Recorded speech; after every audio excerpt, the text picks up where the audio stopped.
Hey, it's Rachel. This will be a pretty quick one. I had a minor disaster with some tomatoes while I was on vacation, and I wanted to share what I did wrong and try and help other people from having the same issue. I wish I'd gotten a picture of this, but I was too busy dealing with it to photograph it. When I went on vacation recently for 1 week, I had a setup similar to this, and I gave extra water in the base to keep things moist, and I kept the humidity dome on to make sure they didn't dry out and die from a lack of water. And while that it worked in the sense that the tomatoes and plants inside of here did not die. In fact, they shot up. They liked the heat. They liked the moisture. Because you can see it's so moist in here, and it was even more moist. It was almost full of steam. This is a pepper plant, but pretend with me for a minute. The tomato will set these opportunistic roots all along its stem if you bury it in moist soil. What I didn't think about is the fact that in a super moist, steamy environment, it feels, quote unquote, to the plant like they are underground. So they set roots all along their stems. And I mean, the tomatoes got like this tall. So they had tons of these roots, and they were not little hairs. They were like the size of toothpicks. When I took this dome off, like I did just now, all of that steam evaporated and disappeared. And to the tomatoes, it felt like they had been yanked out of the ground. So I'm gonna come up here. I very quickly took these sad little guys. I mean, they went, I'm trying to scoot out so you can see, man, they went from a tall bolted tomato to like, boop. I mean, it was very sad. And you can see, this is one of the guys that is not gonna make it, I don't think. They just completely fell over sideways and looked like they were gonna die. I very quickly transferred them into these grow bags and filled it with as much soil as I could and tried to cover those opportunistic roots with soil very, very quickly.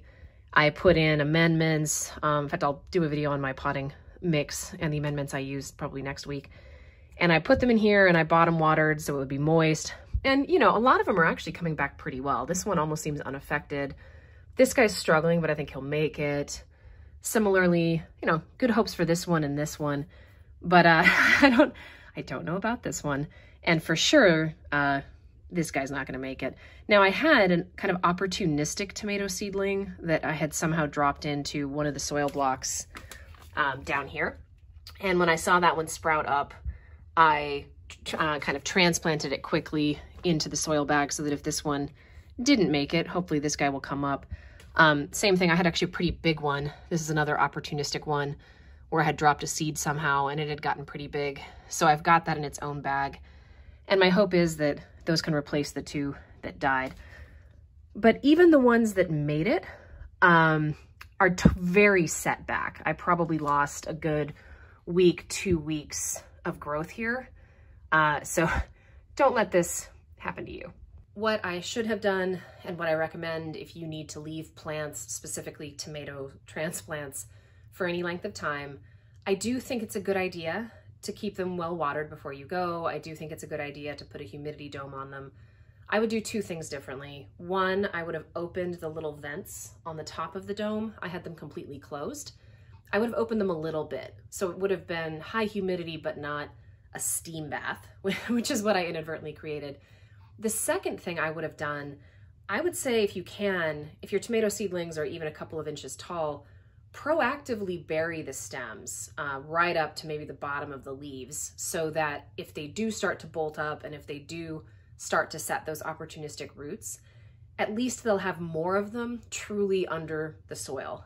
And if in fact they start to set them in the upper stem and it bolts up like mine did, hopefully the portion that's up there in the air is going to be less and you'll have more new roots creating themselves in the soil.